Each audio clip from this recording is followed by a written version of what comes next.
other camera on. Yeah, my multi-cameras. Hey, we're live. Yeah, it's so in case anyone's wondering, we got the Canon T7i back, baby. Borrowed it from Dylan. Well, but yeah, borrowed it back. Force borrowed. I was like, can I take my camera back for a little bit? Yeah, I can just mess with stuff now. You know what? As I'm looking as the temperature difference between these two.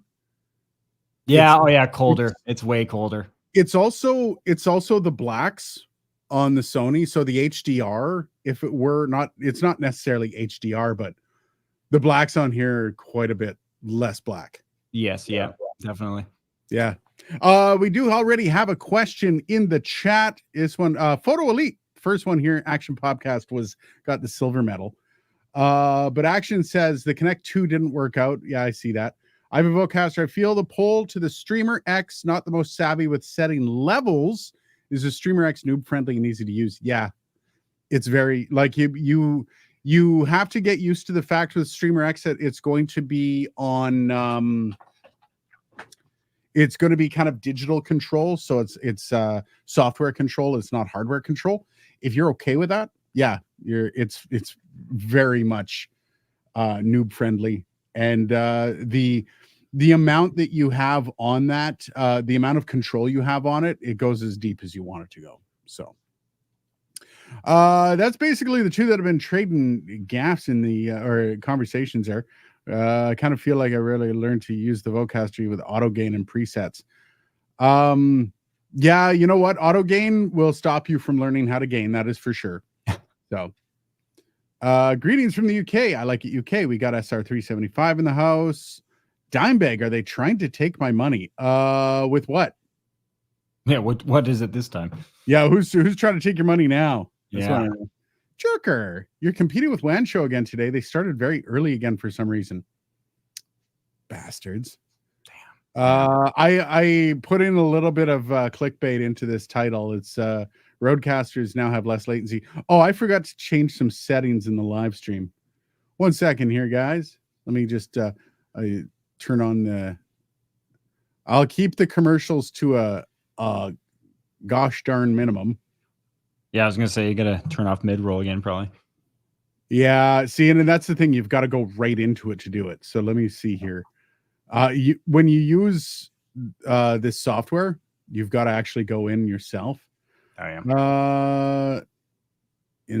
Manually and save. There we go. Should be no mid rolls now. Yeah, you've got to manually go in and turn everything when you're using StreamYards. It's a little bit of a pain in the ass. Oh man, AGC is on live is such a hot mess. AGC, automatic gain control, I'm assuming. Oh yeah. I don't like auto gain for a million different reasons. I like to ride gain. Or if you're in like a talking head situation like this, it's just set it and forget it. But I don't like little things like gates or anything that's kind of stomping down my kind of signal. Or kind of fucking with my signal while I'm trying to talk. It would be annoying. Yeah. You wish we had an audio help hotline. You do have us and a lot of other users on our Discord. I've tried to get there as much as possible. Let me tell you about the past month and how it's been brutal. There's a lot been going on. I get to drive to Toronto tomorrow in the middle of everything. So I am trying to get on Discord more often to drop in and say, hey, but yeah, Discord's a good spot. There's a lot of really smart people on there too. Dimebag, keep making that road equipment even better. And I also have a WAN on the other screen and sitting dogs in the third screen. Nice. Yeah, those new, the new drivers for the Rodecaster series are pretty epic. I'm not going to lie. It's, one of the things I noticed, and I actually got confirmation from Rode because I was messaging them going, wait, did you actually do this? Is they did actually change the latency on the direct monitoring with the headphones. I can't confirm how much it is. So I was talking to Dylan about this. I'm like, Dylan, I tested it because Dylan came up with a testing methodology for direct monitoring latency. And it's pretty simple. I've got the graph. Actually, I could probably pull the graph up in a second, but the whole I hope you redid it because it looked like trash. Did you redo it again? No, I said I hope you redid it because it kind of looks. No, it didn't look bad. It communicates the idea, whatever. It's straightforward. Yeah. So he came up with an idea of how to measure it. Well, I don't think it's his idea, but I mean, he definitely smarter than me and showed me how to do it. But we tested the Rodecaster Pro 2 while he was over here, and we got a direct monitoring latency of 12, which is basically the direct monitoring latency that I was confirmed by Rode was the latency on the Rodecaster Pro 2, which gives you just a slight chorus on your voice while you talk. Then I had early access to those drivers, and I was playing around with it, messing around because I was doing the video up, and I was like, wait a second, that chorus seems to be gone. Where the hell did that go? So I messaged them like, is this something you guys just kind of slipped in there? And I'm still not positive whether or not they slipped in or that was part of the updated drivers or not. I'm not exactly sure, but I do have to say it's quite a bit less. However, I tested it. It came out at 6 milliseconds, which is imperceptible. However, I have not tested it with all of the onboard stuff like the compression and all that. So that's one of the things I realized that after the fact, Dylan. I'm like, oh, I haven't actually done due diligence on my testing. So I'm going to hook up the whole and I might actually do a video on it. I'm actually quite impressed by that. I need to get the hard numbers though. I need to know what those numbers are down to before I do a video. So I might bring Dylan back in for that. Y'all convinced me to pay for premium to avoid those commercials. Welcome to the club. Stream is like one of the things that made me look forward to Fridays. Aw, so I'll prefer this over the WAN. Okay, if we can beat out Linus, I love Linus. Yeah, no shade at Linus. Yeah, we'll get up to like a max of like 33 people on this, and it's pretty consistent week after week. We had a couple down weeks where I didn't really have much to talk about. But when we actually have like last week, I think it got like 500 views last week, Dylan, which is pretty impressive. That is good. Well, and again, last week I think because that's when you started ripping off the mid rolls. Yeah, that really does help. I'm not gonna lie, it really does help. Is it me or does Lalonde and Wolf sound like a pub name? That's actually a great idea. Let's do it. Lalonde and Wolf. That's all of the other things we're doing, Dylan. Let's open a pub too. Yeah. I'm down. I'm so down. You have no idea. Have you guys had a chance to play more with the virtual on the Rodecaster? I'm a bit peeved that they won't give us all the cables active at all times, but it can be worked around. I'm not exactly sure what you mean. Like there's a limited amount that they can put on with the Rodecaster Duo because it's fader based, right? I mean, how many streams of virtual audio do you require? I'm curious about that.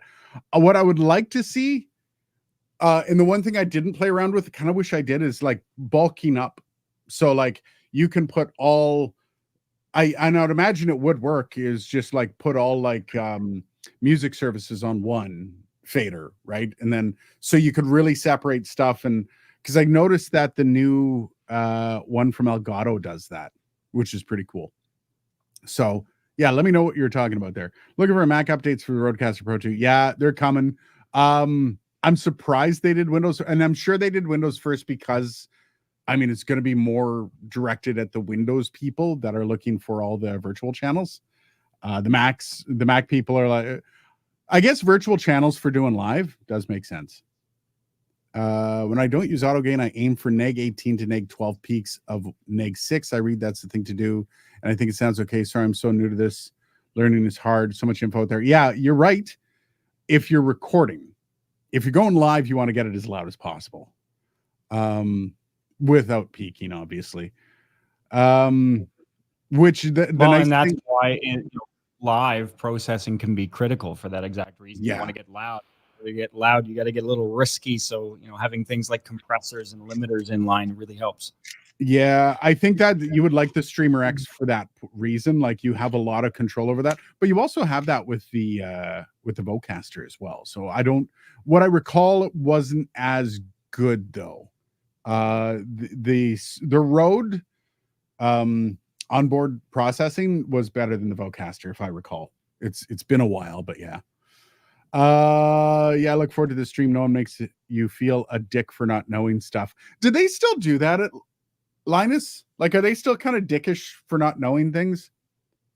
Dylan, have you I don't know watched if they Linus meant much? Linus or just in general. Like, I mean, there's lots of people that take that stance, right? That are just assholes about. Their community's pretty rough. I Yeah. will say that. Like, their community's like, ask a stupid question, you'll get jumped on pretty quick. So the virtual cables aren't active unless you sign it to a fader. Yeah, well, that's a problem though. You need the virtual channels on a fader to control them. So I guess just having them out there, but then how do you like control the faders? That's what I don't get. I use 9 at the moment in the Elgato Wavelink, not including my mic. Damn. Nice. I use sound. Yeah, there's a lot of people that are finding workarounds for doing virtual channels. SR375 brings up Sound Source. I mean, whatever works for you. Voice Meter Banana was another one that works. Oh yeah, Voice Meter Banana. I even use that as a quick and dirty. Yeah. Like, hey, I need to get Pro Tools onto a video call, right? Yeah, it's. I sort of use Voice Meter Banana as almost like a better ASIO for all. Yeah. That's it. Like, I hate ASIO for all. I mean, it's free, so you can't you can't really critique a free thing. It's like, well, it is what it is. But Voice Meter Banana does everything that does. Being able to connect different applications together that supersede Windows. Yeah. Dimebag, when going live at first, I was mindful of my top peaks. When I listened back to the YouTube results, it was quieter than I wanted it to be. Yeah, it's also hard. Like, if you're going with what's in your headphones, you could have your headphones cranked and you wouldn't know. So it's hard, right? Like, I'm also relatively new to streaming. There's no like shade being thrown here. I struggle. That's why I got StreamYard, man. And you guys were part of some of the streams through OBS. Man, some of them were just dog's breakfast, right? Like, impossible to set up some days. Just some things just didn't work. However, they do have stuff in OBS. There's limiters. There's a limiter in there, and you can crank it and use a limiter. I probably not going to sound super great, but there's a limiter in there. Shrimp's here. Hint of Shrimp has gone back to the name Hint of Shrimp. Nice. I just want to point that out. There are people online like that with anything. You don't know something I once didn't know. This is new thing of like, I don't. Well, it's not new, but I see it's coming back. My old drummer used to do this kind of stuff where, if they knew something before you, they would kind of like, well, you're an idiot that you didn't know that, even though you just learned it. Like I still remember when I bought my first GoPro. And he had been into GoPros. He's like, yeah, why'd you even buy that? He was also a little jealous if you own something that he wanted. It's like, why'd you even buy it? You don't know how to use that. Oh, yeah. And it's like, could you be less supportive of a friend? So, yeah, some people, man. It was quite hard. Were they hard on Emily? Were they jerks to Emily? Wow. Oh, that. Well, I guess maybe the crowd, probably. I can see the crowd having a hard time with that. Yeah, it's the community, right? Like you said. But like one of the most sincerest people I've ever seen. I would love to meet Emily. So genuine at all times. That's really disappointing if they were. StreamYard's now new pricing is prohibitive. I haven't seen it yet. It's going to be dropped pretty quick. I have definitely not seen it. I'm locked in till November, so we'll see. Missed my OG name. Cheers, buddy. I find YouTube Live makes people quiet. I also don't use the StreamYard audio processing. I swear it kills the sound. I don't even, like, I just jumped in. So you guys are listening to whatever was baked in standard. I could look into the, let me see here. Yeah, this is good. This is good stuff right here. I'm going to go into my audio. Echo cancellation's on, and it automatically adjust mic volume is off. So I don't have the disable this option to manually adjust your mic volume with the slider. Yeah, I guess that's for people with like webcam stuff. Guys, don't get only half the Emily story here. No, I won't. Don't worry. I don't follow it too closely. I don't know why Emily left, but I'm also probably not going to look into it because I just don't have time to be online these days. Okay. Oh, there's my wife. I always considered Emily to be the Dylan Lone of LTT, kind of like the brilliant person that's you almost like are kind of almost in charge anyways. You know, everybody else is just like, yeah, just give it to her. They know what they're talking about. Anyways, so let's get to our second thing here on the topic of stupid questions. My photo teacher once upon a time said there are no stupid questions, only stupid people who don't ask stupid questions. Nice. I like it. Yeah, nice. All right. So YouTube is doing something different. This is part of the thing. Dylan, I didn't tell Dylan about this. I don't know if No, Dylan, we didn't talk about this. Dylan, we're going to put this up here. All right. This is from the YouTube official blog. Okay. And it says, if a video, this is a new thing they've got coming out called hypes. If a video's been out less than 7 days from a creator with under 500,000 subscribers, you can quote unquote hype it. It gets it and go beyond liking and sharing. The more hype it gets, the higher it climbs on a new leaderboard with the top 100 hype videos from the week. Anybody can hype up to 3 times per week. In the future, we plan to allow fans to purchase additional hypes, unlocking another revenue stream for creators as well. Interesting. So, yeah, the purchasing hypes has got me like that's gross. Is that necessary? You're purchasing something that will help me get my video put on a list to get it more views that will let people purchase hypes even more. So it's like this cyclical money thing. So I feel like at the end there, that last little bit, unlocking another revenue stream for creators and Google as well. I feel like they forgot and us. Yeah, literally. Yeah. I don't know if I dislike. Yeah, so Hint of Shrimp's got a hell of a statement here. Sounds like it's good. That sounds like abuse. Yep. It really does. There's a part of this that I'm kind of terrified that we're headed towards like this. Let's say somebody with 450,000 subs has a lot of engagement and, like, subscribe. Now it's like, hype the video, hit the hype button. Is going to be big and just to get on the list. And so you're going to see like a lot of like 400,000 subscriber videos up on those lists. When you're going to have a lot of guys that are under 400,000, like way under, like under 100,000, getting or purchasing hypes or something, or there's some way that this is going to become really toxic and really bad. I don't know. I do like the idea of it though, because I mean the playing field isn't level. No matter what anyone tells you, it's not as uneven as people think, but it's also not level. I think this is the problem with a lot of kind of commercial systems is it's like a cycle, right? People will come up with a new innovative system. People will find ways to game the system, and then we got to come up with a new system. And so I feel like platforms like this that are just so massive and are such a hot economy, are always in this cycle of having to reinvent the wheel constantly. And we don't really know until it's established itself whether or not it was a good idea, although usually not.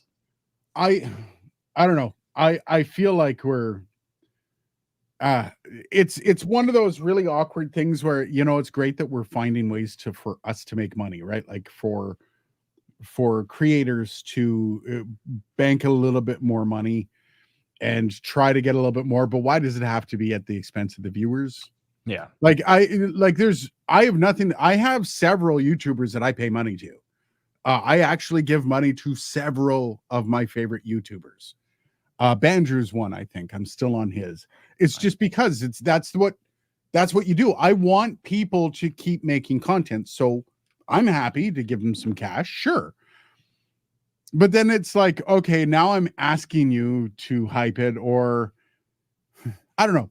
Also, when you look at the way content happens, so on my second channel, when I first started it, I released a video. I'm not going to point out which one. And another creator who has a lot more subs than me released the exact same video about 2 weeks after me. And he got 250,000 views on his. I got like 3,000, which is still pretty good for like, I think it was my 4th video out. It was pretty decent. But of course, he put out the exact same video as me, which was kind of like, you could tell like they were doing research on it, and they kind of used my video for quite a bit of the research, but they got a ton of views on it. That's not a level playing field. Sure, you know, his thumbnail was a bit better than mine, almost exact same title, but you know, YouTube knows who they are, and YouTube knows they make more money with him. So YouTube, the money making organization they are going to put his thumbnail up before mine, right? 2 of this exact same video. Yes, they do support small creators. You're seeing more small creators on homepage, but they know that they're going to make more off his 250,000 than they're going to make off my 3,000. Doesn't mean YouTube doesn't want me to succeed. They do. Yeah. But if they have the exact same, the playing field isn't level. It again, though, it's not as out of whack as people think. Anyways, let's get to some of these comments. I'm curious what people think. What does hype get me for my money? So you can help your creator. When you hype a video, you will help your creator kind of inform the algorithm that this shit's awesome. So like when you're hyping it up, you're like, yeah, guys, this is great. And it might get on the top 100 list of hyped videos, which I can 100% see being a paid feature by a lot of creators. I can see that opening up just to get on the list. It's going to be like, yeah. So technically your hype, which is free, to be fair, you get a certain amount of hype per month. So your favorite creators, you can spend that hype on. But then when you run out, if you want to hype something, you got to pay. Yeah, you're going to get like by default, like 12 hypes a month. And then, and then they're going to unlock something later that, as Zayden said, you can. And that, you know, that's cool. Like the unpaid hypes, that's actually pretty cool. And then you're asking your viewers like, hey, are you willing to spend one of your hypes on me? It reminds me of like Spongeworthy from Seinfeld. Is he Spongeworthy? It's interesting, and it's different from likes because it's exclusive, right? I mean, that's kind of like, okay, who am I going to spend my, and so I think the number one thing is to at least encourage everybody here, use all of your hypes every week if you can, because they're free and they help people out. So I mean, use them wherever you want, right? Yeah, it's totally your decision, but like, don't let them go to waste, because I highly doubt they're going to accumulate. No, I don't. No. Like if you have a slow week, and I mean, whatever, if you're on vacation, don't bend over backwards to watch a ton of YouTube stuff. But like, for most of the time, use all 3 of them. You get 3 a week, use them up. Yeah, there's a good question from Jerker. Do hypes only affect this leaderboard, or does this also make the regular algorithm push the video? I would guess both. Yeah, like at YouTube, I mean, the problem with it is if you've got like a Jake Paul under 500,000, so whatever Jake Paul under 500,000 would be, that is capable of like uniting and going, all right, hit this, let's get it to number 1. That's a misuse of the system, right? And you wouldn't want that kind of impact on the algorithm, right? That would mean that the algorithm's actually accessible to be manipulated by people. Well, and the algorithm is based on a funnel of different engagement tiers, right? The lowest of which is views. The views is the most common, lowest form of engagement. If you get views and likes and subscribes and hypes, that says that people freaking love your video. And so the algorithm, of course, I would just naturally assume is going to factor in hypes. The weight of it is going to be interesting. I don't imagine the weight's going to be too heavy. Like it can't be, right? Like, because I mean, looking at it numbers wise, I don't know, man. I think like you could technically subscribe. I'm sure the algorithm would nab you if you tried that, but like you could subscribe to thousands of channels a day. There's not a theoretical cap on subscription. Same with views. You watch, I mean, however many views a day, whereas hypes, they're limited. And so it's like that, there's value in that. I think it's like, okay, you chose one of your hypes to throw on this. That's kind of a big deal. Whether it will supersede like a subscribe, because a subscribe's kind of a big deal too. But so here's my question. This is the thing that I think would make it versatile. is weight those against the size of the channel. So a channel with 499,000 subs will be the number one video almost every time on that top 100. Yeah, do it on like a per capita, because if you've Yeah. got the million subs going up against the 20,000 subs, or whatever, that's not a fair fight. The 20,000s, unless they have a video that pops off, which is plausible, but for the most part, it's going to be a top 100 of YouTubers under 500,000 subs, unless they weight them. So somebody with 10,000 subs, the hypes that are spent on that video have more weight to them. Yeah, your hype should be a score, and that score should be calculated by number of hypes divided by number of subscribers, or number of hypes divided by number of views, even maybe. Unique audience members, and that would give you a somewhat weighted calculation of, okay, well, how much for that guy? Like, okay, 3 hypes and 6 views, that's kind of massive, whereas 3 hypes and 300,000 views. But that's also where it can like on something like that is where you can really manipulate it, because they would game it. How many people have multiple YouTube channels? Well, and you'd start to get problems with like people creating bot accounts and using bot accounts to generate hypes out of nowhere. Oh, that's gonna be sick. I think I might stay away from that. Well, and so YouTube is going to have to, basically find a way to weed out those bot accounts, because guaranteed people do that Spotify, right? They're totally going to do that with this hype thing, and so they're going to have to invalidate bot hypes by deleting the channel or whatever. Action Podcast. I've had my best month ever on YouTube. 2,500 views, 1.1 thousand watch hours. No idea why it's so random. Usually not. I'm not complaining, but normally it's not even a quarter of that. Hey, ride it, dude. Nice. Yeah.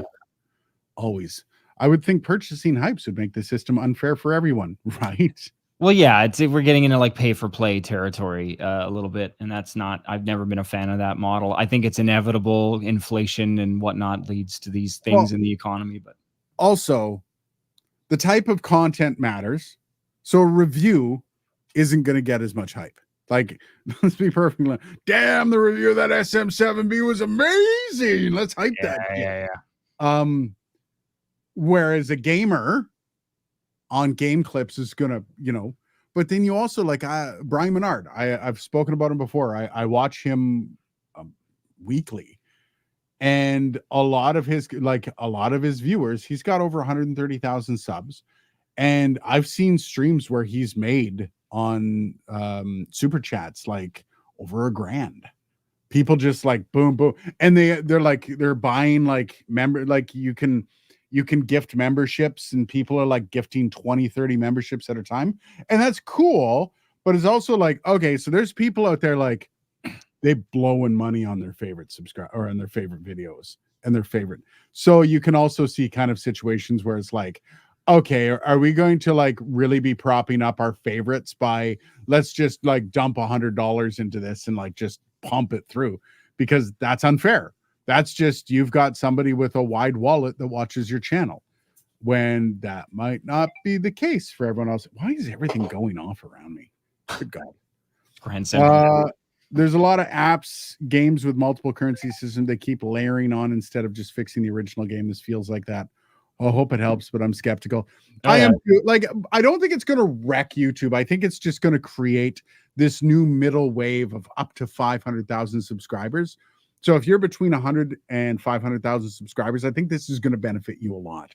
And that's cool, because I mean, those still aren't major big ass channels. Those are still like, they're large, but they're not like, million subs and above. So yeah, if you can purchase hypes, those with more money can surely buy their way up the board. Yeah, I mean, if you have a second Google account, you can just go on and buy like $1,000 worth. I want the world to see this video. But then we also don't know what the scope's going to be like. Like, is the top 10 going to be the only good videos on that list? It's top 100. How many people are going to bust through that list and watch them all? I doubt it. Yeah, no. I might take like a cursory glance through it, just going, all right, anything here I might be interested in watching. Hey, Dime. I meant to bring this up. When my father passed away, He left some bit of a coin collection, small one, and I know what he was going for. I know he was going for some specific coins. I might pass them by you, see if I got anything of interest in there. So, definitely Popcast, definitely. I'm thankful to YouTube. Dimebag. Hint. I also have doubts YouTube won't abuse it themselves. I've watched them turn YouTube into late night television, all these crappy TV hosts on the homepage. Oh, yeah.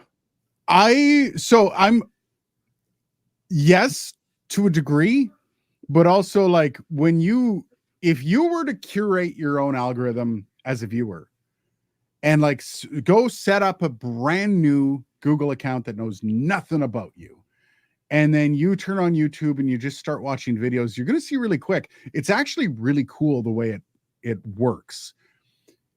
The problem with you smaller YouTube channels that don't have a lot of videos or a lot of people watching the videos is they don't know who wants to watch it. And that's what the algorithm, the dispassionate approach of the algorithm is like, well, okay, so we know this video is about cats, but we don't know if it's people that want to watch it that love cats, or is it people that hate cats, or is it about, so there is a disconnect between it. So once it gets to know you pretty well, man, that algorithm kicks in, is pretty cool. However, there are things, and I don't think it's paid, but it definitely, like, again, it's not balanced. It's not fair. Definitely not. I am the one son. I don't think you've ever been here. Decoded Cipher Media. Established 2020. Gentlemen, greetings and thank you for all you share and do. It's an endless cycle of greed. I like how you went, that it is. That was good. Just right to the point. Yeah, there's enough to go around, but greed rules. Just my 2 cents. The question is, what is the real solution? You know what? Media is media. There is no real solution. This is just another type of media. And let me tell you about media. It is all greed. It's all money. Oh, yeah. Yeah. We both, Dylan and I, work in media. I worked in media. Dylan works in media. I've had family working in media for years. It's all about the dollar. It's not about giving the most entertaining product. And you can see that the way like Netflix operated in their early years when they were dropping billions of dollars into content creation that they would end up like deleting after 1 year. It's literally all about clamoring for that almighty dollar. That's all it is. And every media is the same. To be a part of the media, you have to accept that part. Well, and I think there are examples of extremely small format media that doesn't apply to that. I think the problem is corporate culture has taken over media. Media is run by the corporate environment, and the corporate environment is all about the almighty dollar. And so that's really what we're seeing, is that this sort of the taking, like, you know, Aiden, you remember a time, I remember a time when there was a lot of kind of almost blue collar-esque-ness to media, which had its downsides, political correctness being one of them. But, it also had its upsides, and that, it wasn't necessarily all about the balance sheet, the cash flow statement. Now, though, again, it's just corporate. Everything has become very corporate, and corporations don't care about platforms. They don't care about products. They care about how much money can I make for my investment, and how much money can I make my friends up here at this big table. How much money can we make on our investment? And they will crush you in a second if it means they make more. Yeah, well, if you get in the way between them and that dollar, man, you better be packing. Right. So to be a part of this cycle, to be a YouTuber, to be anything like this, you've got to be okay with it. You've got to learn to play into the system, learn to create content that fits that model. It's media. I've been a morning show host on the radio. It's all the same. All media is the same. Podcasting, broadcasting, YouTube, it's all the same. There are rules of media that have been in place for 100 years. And I'm not even kidding you about that. There is rules of media that have been, and when I say rules, I mean like the unwritten concepts of how to create good content has been in place for 100 years. There's things that they did on the radio 100 years ago that we're still doing now. Because it's a lot of psychology, it's a lot of that stuff, but it's knowing how to churn out the money and how to get the best product for churning out that money as well. So Jerker, I once uploaded an albeit bad guide for mics on my YouTube channel back in 2016. I got accused of stealing this video from a big German YouTuber, even though he uploaded his video 3 months after mine. Who was the German YouTuber? I am very curious. Very, because I know a couple. Yeah, that's stupid. That's a lot of that kind of crap happens. I've stolen ideas as well. We all steal ideas. There's no new idea. Everything is being redone. Yeah, like earlier you brought up, our little latency test experiment, right? So this is how I'm going to phrase it. It's not my idea in the sense that I'm not the first one to pump the idea out in the ethos. Did I consciously think, oh yeah, I saw this video. Did I learn it from anybody? No, I didn't learn it from anybody. I just put together in my head a basic wiring, okay, this is what makes sense. So I built the idea out of logic, not something I learned from somebody. And I would have just gone online, saw a video about it, and but I guarantee Julian Krause, was doing this probably 15 years before I was. There's tons of engineers and stuff out there. So I didn't come up with it, but I also did kind of come up with it. Yeah. There's no new ideas. That's one of the core fundamentals of media these days. Is there's no new ideas. I mean, even so I did a video on my second channel that did shit because it mentioned Mr. Beast in it. And anybody that mentions Mr. Beast, the algorithm tends to kind of step on you a little bit because it doesn't really want piggybacking. It just kind of leave them alone, go do your own thing is kind of what they're telling. But what I did in that video was I broke down 3 legacy media things that he does in his videos that makes them popular. So the types of his videos that he runs, they all follow these legacy media kind of rules that make them big. That's why they're so popular. He's literally taken these concepts that have been done forever, like the game show concept, where that's really loosely calling it. But guess what? Game shows have been addictive since the I think 40s or 50s. And he just kind of re-upped that and made it bigger, made it better. So there's no new ideas. That's where we're going with that. We need to get through some comments. Good God. Hype, it's such a negative word to me. Same as fake. Strange they picked that word.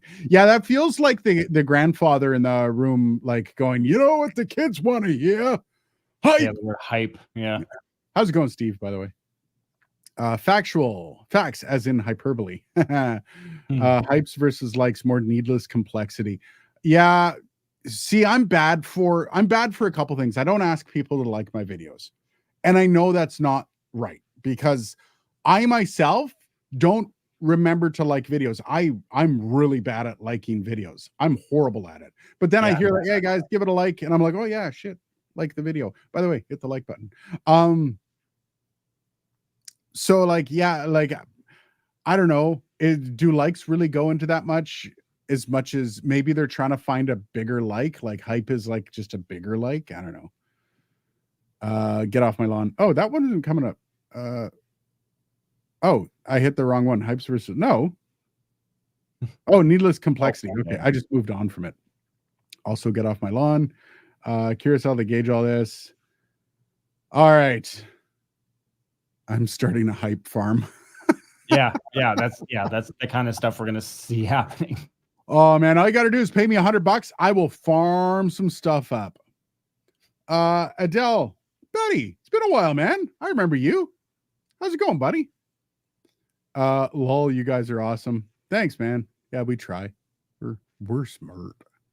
Dimebag's in the process of moving to Edmonton. Where are you right now, Dime? You're in Toronto? I think Niagara, maybe. It's been a while. Jean. All gripes about people have about YouTube. I consume it. I take part in it. It allows me to escape from the everyday shit. It's TV. Yes, it is. Totally. It is the 2020 TV. Guess what we did in the 1980s and 1990s when we got home from work? We sat down, turned on the TV, and watched TV. Yep. It's just a new model. It's literally just TV. Yeah. It's in a different place. That's it. It's the same thing. It kind of fills the same void. This is fascinating. Trudeau's setting up one of his Quebec buddies to build up a Canadian competitor to Starlink. Watch us waste a big pile of Canadian shekels. Yeah. Well, Trudeau has proven he's good at that, wasting money. That whole Arrive scam app, prime example. Yeah, I know Review. I've never heard of them, but that's an awesome name. There's no new thing under the sun. Oh, 3 months ago, I asked in a comment about reviews of Shure condenser microphones. You told me that they were planning to cover condenser microphones for Shure. Have you canceled the plan? No, just life gets in the way, and they're also expensive. Yeah. So here's Adele. One of the hardest things when you're doing YouTube, I've got a video coming up that I've just spent $1,200 on. The reason I did it is because I know the video is going to do well. I know it. It's just I can't say anything about it. I just know the video is going to do well. I've spent $1,200 on it of my own money, getting stuff to be able to do the video. Yeah, it's hard. There's lots of stuff, lots of products that I'm curious about that I'm like, oh, that'd be fun.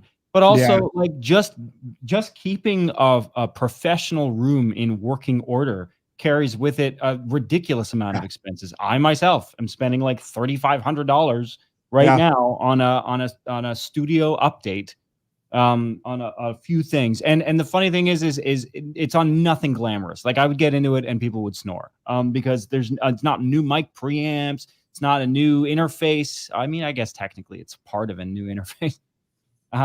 But yeah, and it's like just that stuff is expensive. So it's like there's tons of mics and outboard pieces that I'd love to like, oh, let's get that and tinker around with it soon. No, soon I'll hopefully be in a position where I'll have like a throwaway budget essentially per year that I'll just be like, all right, you know what, that mic, I want to see what it does. Adele or Adele, however you say it. Let me just do this right now.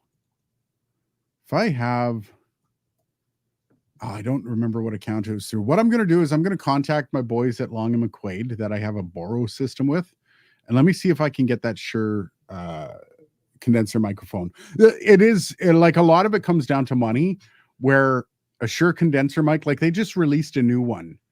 I think it's like around $200 Canadian. That I don't know if anyone's going to watch it. Yeah. Shure's not known for their condensers. But you know what? I will look into that. Let me earmark that. I'm going to get a hold of my guys at Long and McQuaid, and let me see what I can do about it. Yeah, I do remember. And again, like it's so hard, man. The amount of money, Dylan, how much money have you watched me spend? Have I watched you like total? Well, no, just like how ridiculous has it been over the past little while watching? Oh yeah, over this past little while, just all the little things that add up. Yeah, totally. You've been insane. You have been hemorrhaging. Yeah, but like it's also building up a studio. Like I'm hemorrhaging for this one video idea, but at the same time, I'm also going to be using this stuff. Yeah, that's it. Like you want stuff that's going to be useful to you, right? And that's, you're not just buying stuff that's going to be a one-off. You're getting some long-term value for your money. Yeah. So let me look into that, buddy. Everyone steals ideas, and especially on YouTube. Oh yeah. Legacy media rules. Turkeys do not fly.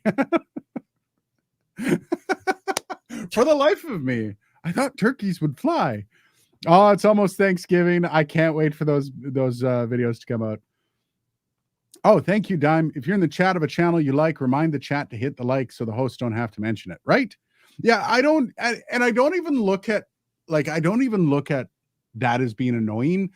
I used to in all my videos, crush the like button, all that stuff. Then I actually purchased. So I have just in motionvfx.com.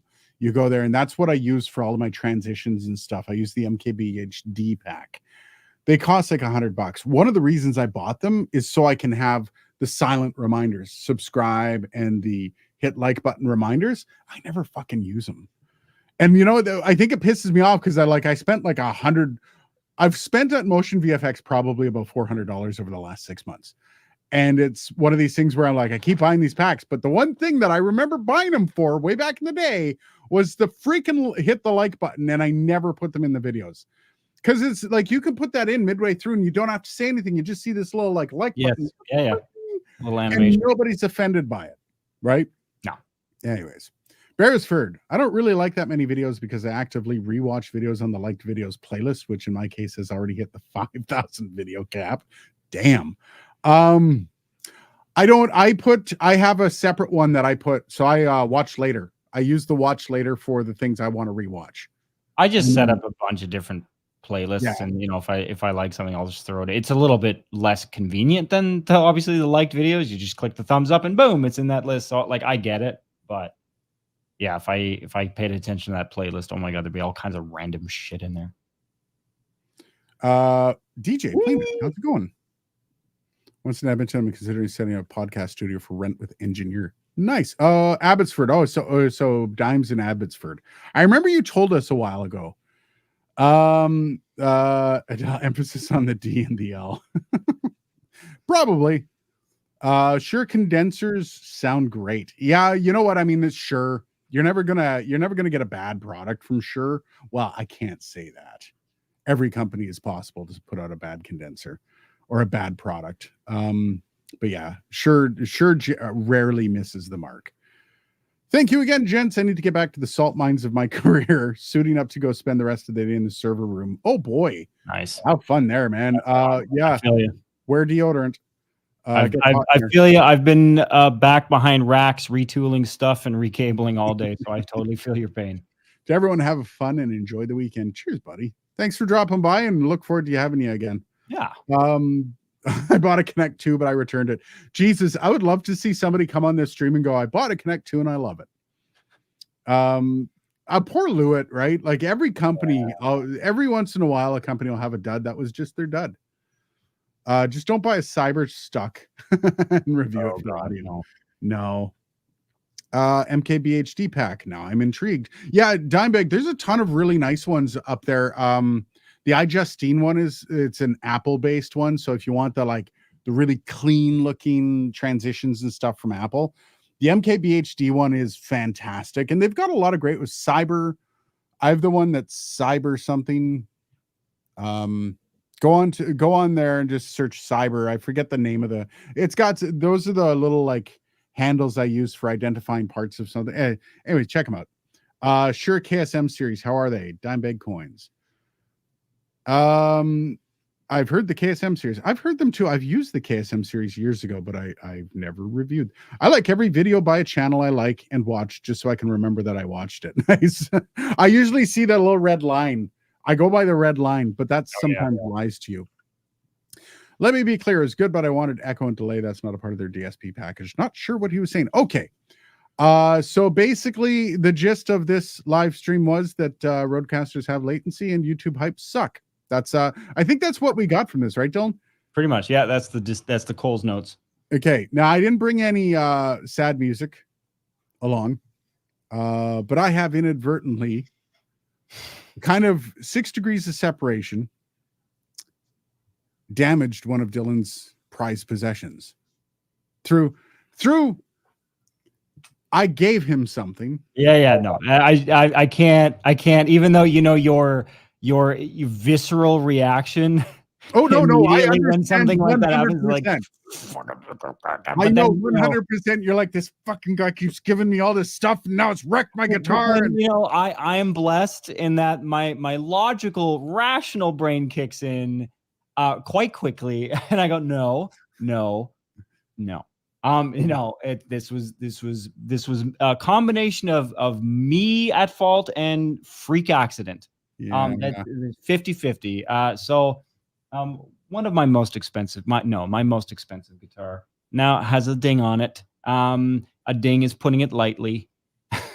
It's got a little bit of a scratch. It's under where my arm goes, so I'm not totally distraught about it. But basically, Aiden lent me a teleprompter that requires a tablet of some kind, which I don't have, so I haven't been able to use it yet for content creation. That's even worse, though. Like, it's something I gave you that you can't even use. Yeah. That trust me, that crossed my mind a few times as well. And so, it's kind of awkward to have to take apart. Like, it doesn't even without the glass in it, I sort of collapsed it as collapsed as it would go. And it's, got these wings hanging off the side that I couldn't fold under. You know what I'm talking about. Well, you can take all the fabric off. The fabric comes off. Yeah, I know that. I found the Velcro strips, the adhesive comes off. I've got to like get better adhesive because whatever adhesive came on the side that sticks to the where the glass is, Yeah. that it comes off before the Velcro does. So Oh God. Yeah, I remember that. I remember that being a problem. yeah. And so anyway, so it was sitting at the time. It's funny. I said, okay, I'm going to be going in and out from behind some racks. I've got, a $7,000 guitar that is sitting in that walkway. So I'm going to move that just so I don't damage it. Right. This is the irony here. And so I moved it and I was resting it against, I have a padded piano bench that's out of the way of everything that I was doing today, retooling and recabling and, whatnot. And so I've got a drum throne that I use for like videos, for like my sort of talking head position. And that was sitting, all this to say, I was behind a rack. I was in an awkward position, lying down. My feet were pushing on the rug. There's a big area rug in the middle of the room.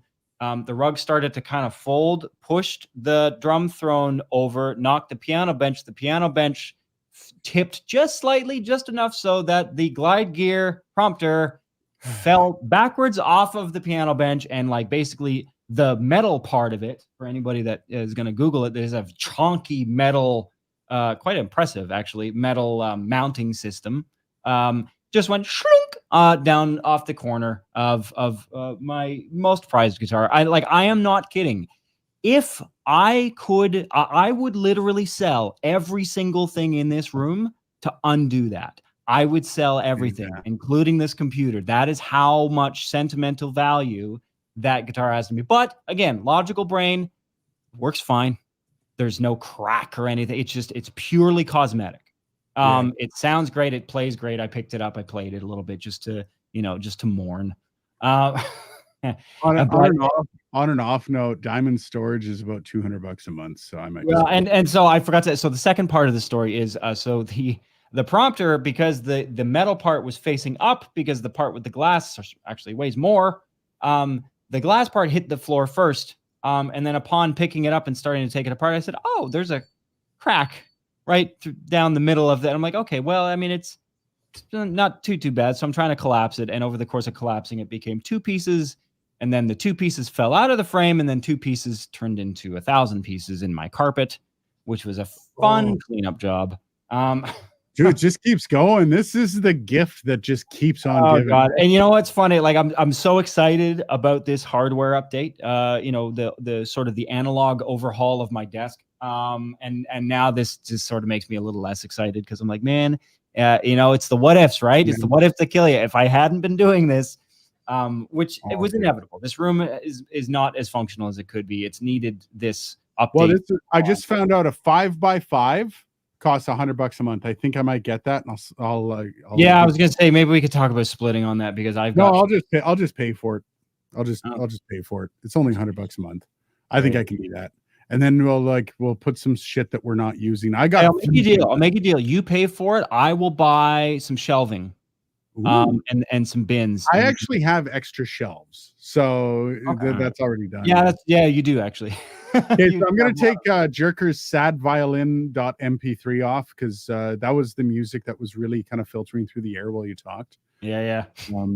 It's a good tune, man. Probably the worst. I've done it before. I've crushed things that, like, obviously I've never done that to something as expensive, but I've also been poor before and crushed something that might as well have been that expensive. Well, for me, it's not the value, right? I mean, there's stuff in this room that I could sell now and recoup and buy another one.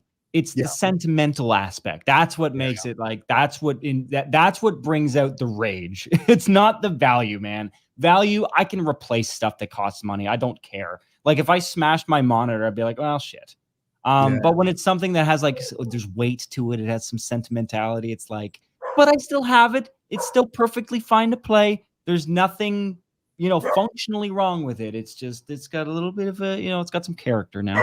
Yeah. Dime says left phantom power on the ribbon mic. Oh yeah, totally. I said to Aiden, when this happened, I messaged Aiden and I said, this is one of those moments where you wish you could just rewind like 5 seconons. I would give 5 seconds. I would give a limb to be, it's like, I fried a ribbon. I fried a Kohl's 4038 ribbon once. Oh, and it was that second where you push the phantom power button and you hear the pop, like not from the speakers, because obviously the channel's muted because you're not an idiot, but you're an idiot because you but the pop from the microphone. That's a $2,000 microphone. And you just kind of close your eyes and you freeze and you're like, okay, that just happened. I'm not dreaming. Yeah. This one, Richard Mitchell says, I think the worst thing to see is a great piece of kit sitting collecting dust. This thing right here, maybe. Scratches, dings, etc. happen. Yeah, to a degree. This one was a little bit more as soon as he told me, I even got the like, oh dude, no. Oh yeah, no, I saw that. Yeah. Because I knew, like, I've been at your house and like, see, when you got a buddy who plays or is a musician, I won't say a buddy who plays guitar because that's different. When you have a friend who's a musician and you walk into their house, you don't just grab their guitar, right? You say, hey, may I? And you point at the guitar you want to try. But there's also an addendum that I have to add to this. When you have a friend that's a musician, you never ask to play the most expensive guitar in the house. Ever. They will offer. Trust me, they know which one it is. And if they are cool with you playing it, they will offer it. Like, I've played guitar my whole life. I don't even ask. I'm like, yeah, I'll play the Washburn. Like, I think I'm almost at friend level where I can walk in and grab the Washburn. No problem. Yeah. I mean, it's usually in some crazy fucked up other tuning. So, pick up at your own risk. But that, and honestly, that guitar is that guitar, still a sentimental value, but it's already got some cosmetic issues. So I'm not too concerned. I don't think it could get, but I mean, you obviously know the finish. The guitar, it kind of suits the guitar in a weird way. That jumbo cowboy, like a little battered up kind of look. Yep. But no, there is definitely an unwritten code when it comes to musicians being at each other's house. And one exception I find with most people is my Korg, my keyboard. Really? Everybody that comes here will play on that piano. Everybody. Really? Yeah. And honestly, never. It's weird. I don't know why, but again, for me, like, I work with, you've met them. I work with a Motown band. They have a guy that's got like a Nord stage, right? Yeah. This is a $2,000 plus, like, very well respected instrument. And I'm like, man, I would love to play that, but I'm not going to play that. That's his. For me, going and reaching for another instrument, another musician's instrument without asking permission, I might as well be reaching for their lungs. Honestly, there's just such a hesitance. I'm like, I don't even want to touch it. Like, guitar player's got his guitars on stands. I'm going to move the stand. I'm like, hey, you mind if I move these? And I think part of it is like reaching out and touching someone's hair. Yeah, it's weird. Yeah, that's a weird analogy, but it works. Don't do it. Like, you can ask, hey, can I touch your hair? Like, it's gonna be, yeah, okay, all right. And then I'm watching you while you do it. Like, you weird. Well, and at the same time, is like, I'm very selective. I have let you play the Taylor, but I'm very selective about who I let play that instrument. Not only because of the value, but because acoustic guitars in particular are very delicate in the grand scheme of things. Like, if you're rough with them, obviously, they have no forgiveness. Especially when it's like, ironically, when it's like a higher end acoustic guitar. It does not take much. Like, I remember the same guitar, actually, like the day that I got it. I was putting it in its case and I forgot something. So I just had it just so that the case wouldn't close. I had it like sitting halfway in, halfway out of the case. The flap fell and one of like the buckles just went just very lightly. And it caused just the tiniest little micron, like, you're looking right at it. You can see it. But I was like, oh, for fuck's sake. Okay. So we got to go. Let's quick couple. Dimebag says his friend dropped his Fender Jazz bass once. It was hard, but we're still friends. Now, if a friend damaged one of your instruments, would you still be a friend? I'm not going to do it. I promise. I mean, I don't know. It's a case by case basis, right? Yeah. I mean, if you intentionally took my most prized sentimental guitar and you smashed it, we're not friends. No, you are never having anything. But if it was accidental, I would judge you. We would still be friends. Yeah, we're not hanging out for a little while, but we'll still be friends. Well, and it's probably the last time I would let them play that particular instrument.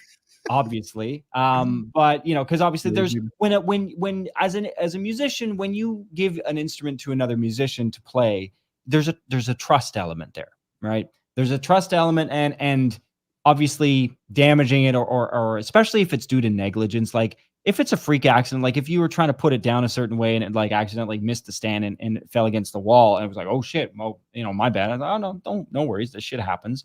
But I don't know, if you're being stupid and, you know, Yeah. putting it somewhere, like resting it up against a flat surface that you know it's gonna slide down and land on the floor. I had somebody do that, and I caught it, and I said, "You're Oh, not touching this again. oh, no, no, no, no. I You're not remember touching this again." when I bought my Les Paul way back in the day, like we're talking 2005. Yeah, back when they made solid Les Pauls. Yeah, and I had the neck strap spot was loose, and the strap I had was loose. And the first gig with it, I went to strap it. I leaned forward and it bent the strap forward and it fell out of the strap and the headstock hit the ground. And it bent one of the tuners. Oh And to god. this day, like when I sold it, I still like I could see the bend in the tuner. No one else could. It didn't affect it in any way. Nothing was I was gonna cracked. say, Thank like, God. you can replace those, right? I mean, you know, Yeah. if as long as it's not anything to the wood, you can do things to refinish wood, and I may take it to a luthier in the city and get a, you know, just as a last ditch. I'm like, "Hey, can you make this look at least not quite so bad?" Um, you know, this little stuff. And there are things that they can do. There are some things that they can do to repair, as long as, you know, the wood isn't like fully cracked. And even if it is, even there's some stuff that you can do to even help, you know, strengthen that. Yeah, But, you know, but at the end of the day, if it's just something to some of the metal work on the guitar, most of that is easily replaceable, it is. especially on an electric guitar. Like I've replaced machine heads on guitars before for other reasons. Yeah. Epic dude, do you ever get an SM58 E835 shootout? Might be nice to throw in an E935. I've put them side by side in a few videos. I'm planning on redoing a lot of my handheld comparison videos and kind of updating them from a little bit more of a refined ear. I've had my content has come kind of 360 to doing things a little differently and being a little more. Yeah, I'm thinking about redoing a few videos from back then. So I'll probably throw that one in there. E835 still one of my favorites. I saw down here, I forget who said it, was Dime. I think the Sennys sound sharper. They do. The Sennheisers are very sharp microphones. Yep. They sound fantastic though. Just a couple others. I just want to go through some people that wrecked some of their stuff. Not a guitar. I stepped on a vintage Star Wars toy worth tons. Oof. Snapped its arm the other day. Not the same, but damn, what I'd do to reverse that twatty moment. Oh no, and it's just that moment when, you know, an action podcast, you know what I'm talking about, when your heart sinks, right? When you're just like, Yeah. oh, like you Oh, feel your God. organs fall into your legs, and you're like, Yeah. oh, for fuck's sakes, you know? I like it. UK. I caused smoke from an AMD dual core CPU when they first came out. Those were expensive too. Oh yeah, yeah, right at the beginning, Jesus. Then I borrowed a CPU from my wife's PC, same chip, and more smoke was released. So you had a bad board, or you Yeah, I had a was bad gonna power say supply, or power something. delivery, or I was gonna say those. Yeah. It's probably those chokes on the motherboard. Those Yeah. go bad, they'll fry anything on the other end. Once you smoke a CPU on a board, and you probably know this since Just it's ditch not it. 2002 anymore. Yeah, the whole thing goes out the door. You have to go test and figure out what happened. It's usually not the CPU. So putting a new CPU in is a bad idea. But you probably know that from 2002. There we go. Can relate to this. I saved up for years to buy some pro photo gear. Showed it to a friend at a meetup shoot we were at. He asked if he could hold it and like play with it, I guess. First thing he does, oh God, is drop it 4 feet onto the ice. Thing hasn't been out of the box for even an hour, is already dinged up. Luckily, he walked home alive. Fuck. Yeah, see, I'm not too particular about my stuff. I don't there's very little, even in this studio filled with crap and tons of stuff, that I would be miffed if a friend broke it. Like there's very little in this studio. However, the things that I would be irritated with, I just say no. Like if I know if it's going to piss me off that you fuck it up, if I don't think you could replace it, you're not going to hold it. If I don't think that you're going to use the proper reverence while holding it or using it, I'm not going to lend it to you. Like, and those are the things. Like, I know certain friends that just want to pick up the acoustic guitar and like da da slam on it. No, I'm not going to let you hold it. Sorry, but damn, man, like I've had it. There is certain equipment that and instruments that deserve a certain level of respect, and totally, like, yeah, if I don't think that someone is capable of delivering that level of respect and, as you put it, reverence, then yeah, you're not going to get it. Like, even today, I was pulling out, and wait, Jesus, those things are longer. I got my Neve mic pre's, and I'm holding them in my hand. Yeah, And I mean, with gear, it's a little bit like, okay, well, if a little scratch happens to the top of it that's inside a rack, I don't really care. But at the same time, like, yeah, if you drop, and it's heavy, if you drop this on the floor, I'm not gonna be happy. It's solid state, but I don't know quite how solid don't state. ask to hold the $5,000 channel strip. How's that? Or the Yeah, $3,000 channel strip? yeah. Yeah, and this is funny. We're gonna end with this. Dime says no is no problem between friends. Ask to ride my motorcycle, friend. Yeah, I've had people that I just met, so we have a lot of house parties. Not like, we're not college students, but we'll have a bunch of people over for a Christmas party. Tons of people in the house, a bunch of them I've never met, and they always usually come down to see the YouTube studio. And I have had a few people go, "Oh, can I?" And I'm like, "No, I don't know you. I don't know if you can replace what you're about to grab. So no." And this guitar on the wall, sorry, it's over here. This is one of the few things that very few people are ever going to be able to pick up. And I've already had about 3 people that I've said no to. So that Well, just, I think I'm lucky in that like, unless you're a kind of a super nerd, there's a few people that I could think of that I would have over here that are aspiring to, and I'm not the be all end all, but they're aspiring to have a rig like this. yeah.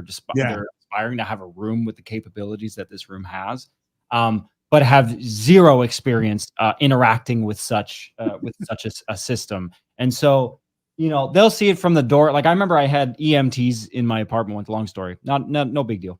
But they were on their way out, and one of the guys was like, "Oh my shit!" Because he just looks. You can see right from my foyer, if the Yeah. studio doors open, you can see everything in these racks, and all its magnificence. And I was on the way. I was like, "Do you want to have a look?" He's like, "No, that's too much.